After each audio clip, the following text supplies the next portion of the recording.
իսկապես հասկանում ենք, որ ունենք իշխանության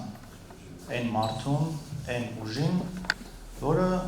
իսկապես Թուրքիայի և Ադրբեջանի համար նվեր է, որովհետև ուրիշ այստեղ այնքան շատ են ապացույցները, որ իսկապես նույնիսկ չեմ էլ ուզում թվարկել։ Հիմա մենք պիտի խոսենք մեր անելիքներից, ես գիտեմ, որ շատերի մոտ այս համոզմունքը կա և պահանջը մեզնից, ընդդիմադիր ուժերից անելիքն է։ Բայց ցավոք մի վիճակ ունենք, որ այն ինչը մեզ այստեղ նստած շատերիս համար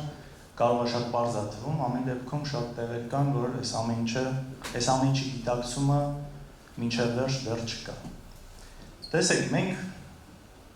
մեզ համարում ենք այն ուժը մեր անցած ճանապարհով, մեր ունեցած հաջողություններով, որը կարող է այսօր մեր երկրի առջև ծառացած են հիմնական խնդիրները լուծել, որը հիմնականում իհարկե անվտանգությունն է, պաշտպանված Հայաստան ունենալն է ու խաղաղություն բերելն է։ Մենք ի տարբերություն շատերի այն ինչ խոսում ենք ոչ միայն կարող ենք զուտ խոս տալ, այլ նաև կարող ենք ցույց տալ մեր արած աշխատանքը։ Այստեղ իսկապես շատ ասելու բան կա, շատ արած կա։ Մենք նաև պետք է ունենանք ու ունենք այդ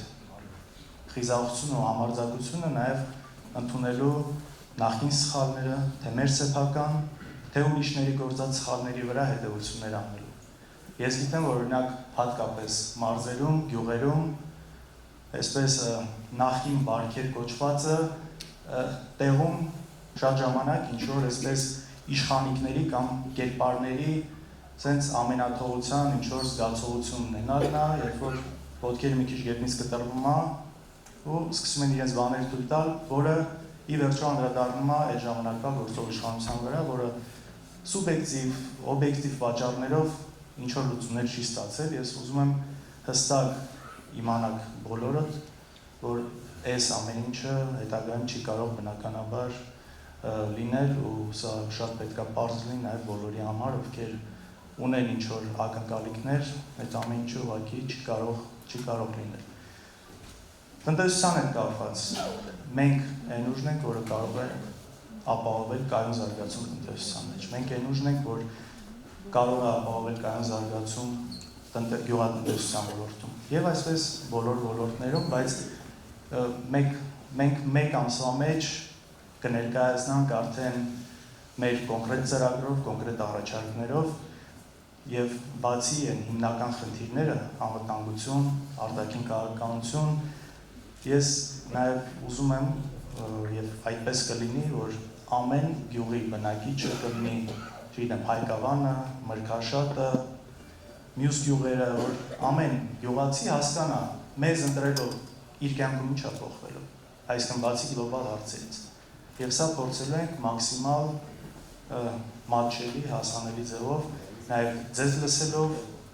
հասկանալով ավելի խորությամբ խնդիրները, այդ ամեն ինչին կոնկրետ լուծումներով հանդես գալ։ Հիմա ժողովուրդ ջան, մենք պատրաստ ենք իսկապես գնալ ու փորձել հաղթել այս ընտրություններում։ Թե պիտի հերթական անգամ Ալիևն ու Էրդողանը արդեն երրորդ անգամ փորձեն իրանց տեխնացուին անցկացնել։ Իսկ եթե այս անգամ անեն, ինչ արնելու, կարող է հաջորդ անգամ, չգիտեմ, արդեն ադրբեջանական ազգանով ինչ որ մեկը լինի։ Չպիտի թույլ տանք եւ ես իսկապես հավատում եմ, որ միասին մենք կարող ենք ու մենք մեր մասով ամեն ինչ անելու ենք, որ հասնենք դրան, իհարկե ձեր օգնությամբ։